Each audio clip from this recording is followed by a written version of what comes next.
ने सेंटेंस और सेंटेंस के काइंड्स पढ़े थे। आज हम लोग पढ़ेंगे पार्ट ऑफ सेंटेंस।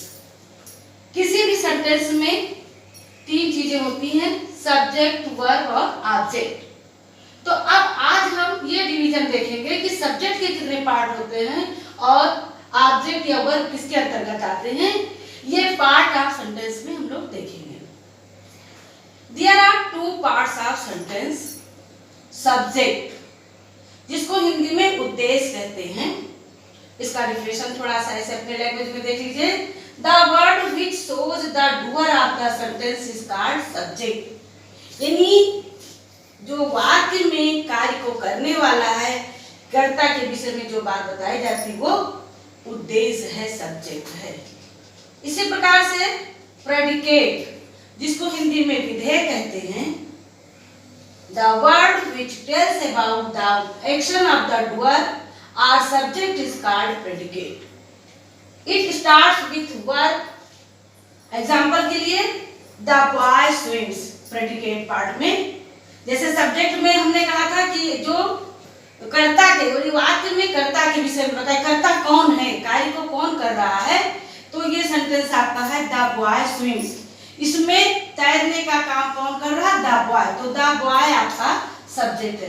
कभी कभी हमें सेंटेंस में सब्जेक्ट ढूंढने के लिए बहुत आसान तरीका है, हम वर्ब के साथ हु लगा दें।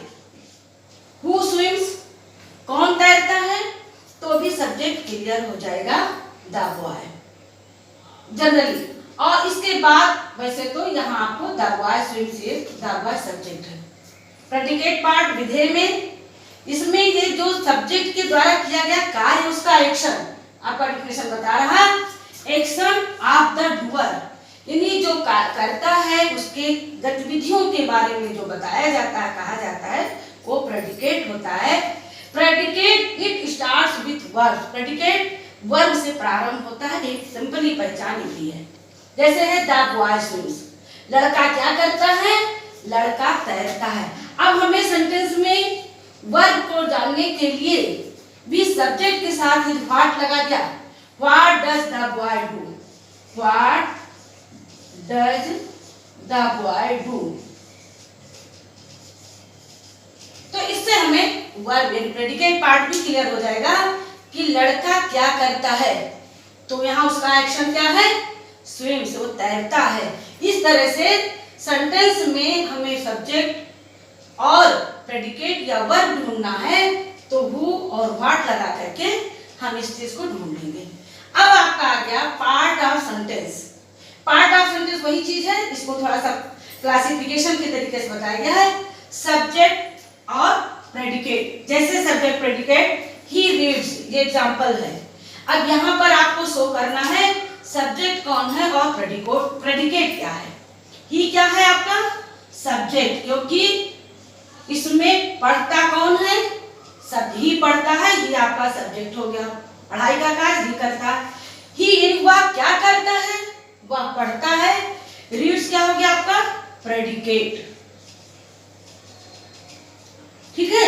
जब सेंटेंस में दो शब्द होंगे तो पहला आपका सब्जेक्ट और दूसरा प्रेडिकेट, यानी कार्य करने वाला और उसके द्वारा जो कार्य की जाती है वो प्रेडिकेट हो गया।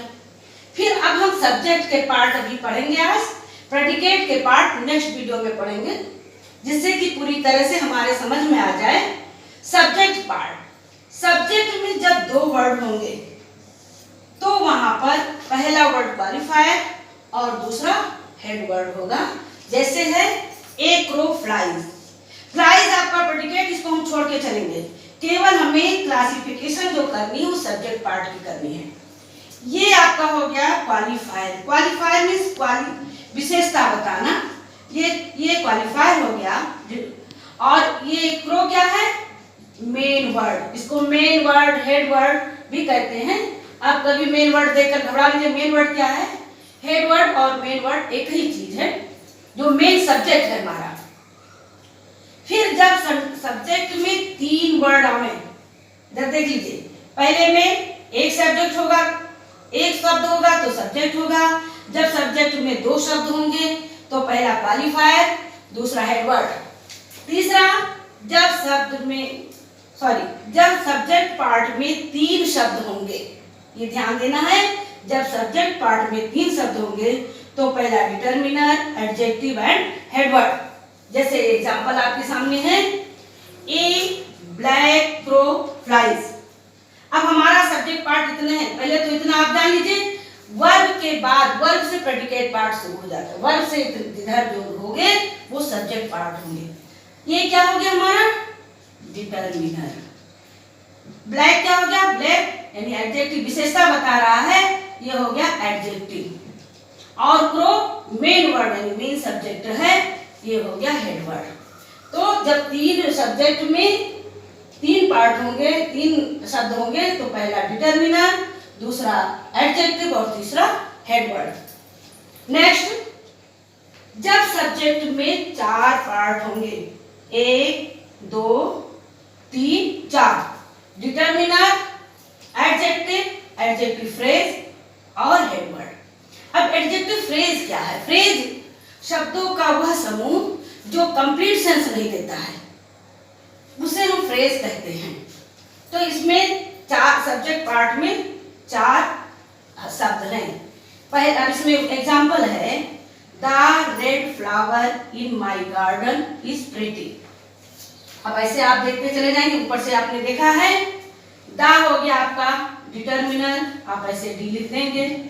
रेड क्या हो गया, एडजेक्टिव हो गया, और फ्लावर जो है वो आपका क्या हो गया, main word. In my garden क्या है, इन माय गार्डन आपका एडजेक्टिव फ्रेज है, क्योंकि ये अपने में पूर्ण नहीं शब्दों का समूह है। यानी मेरे बगीचे में लाल फूल मेरे बगीचे का कैसा है, इस प्रेटी सुंदर है।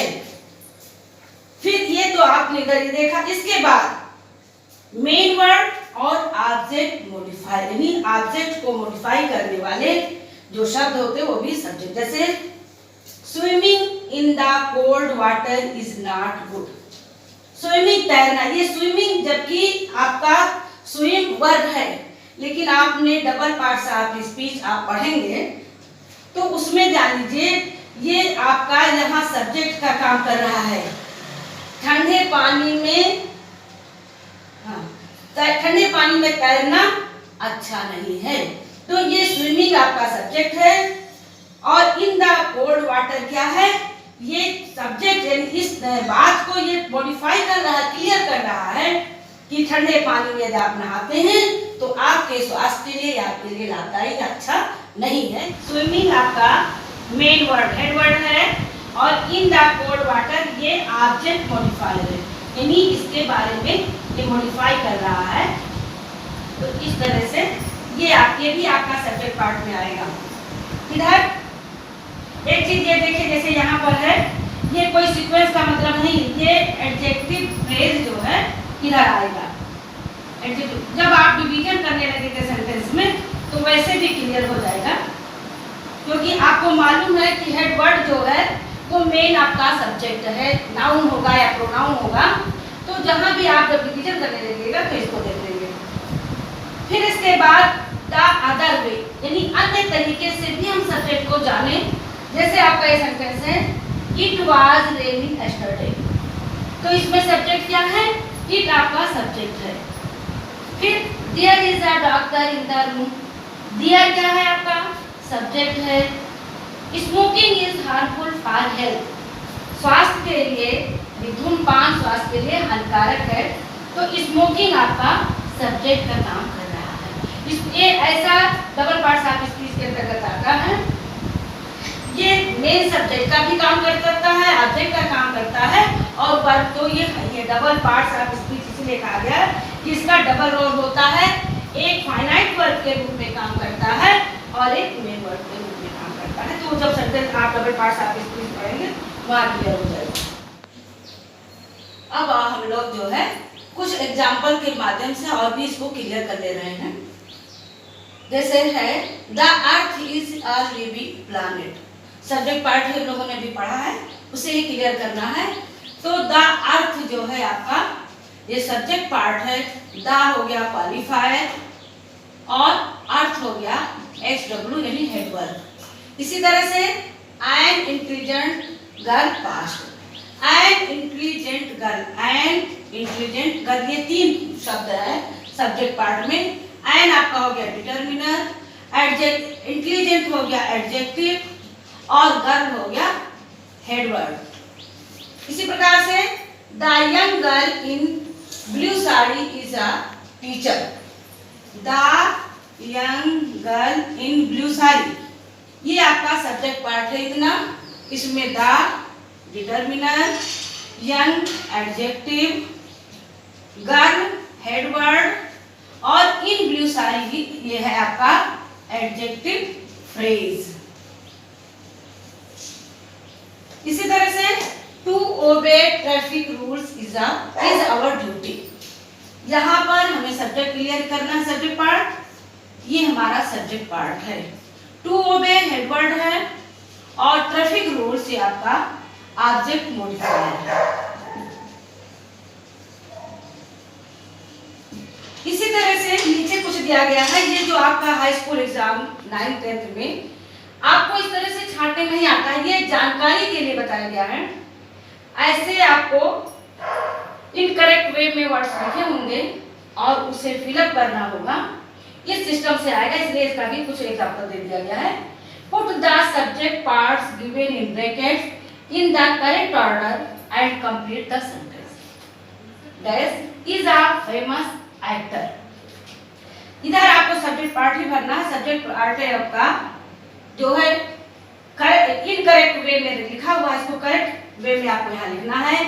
सन माई एंगर, अब इसे हम कैसे लिखेंगे? माई एंगर सन, मैं एक बार फिलअप भी कर दे रही हूँ। माई यंगर सन, जो चीज आपने ऊपर पढ़ा, माई डिटर्मिनर, यंगर एडजेक्टिव और सन हेडवर्ड, वो उसी तरह से ये है। नेक्स्ट है that is a doctor, bracket में है younger my brother in Agra. हम क्या करेंगे, कैसे लिखेंगे, ये हमें थोड़ा सोचना पड़ेगा। तो my younger brother in Agra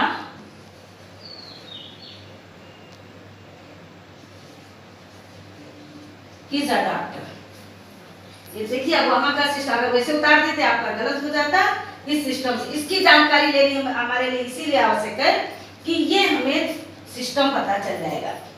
फिर आगे है इज आवर ड्यूटी, ब्रैकेट में है टू द टैक्सेस पे, यानी टू पे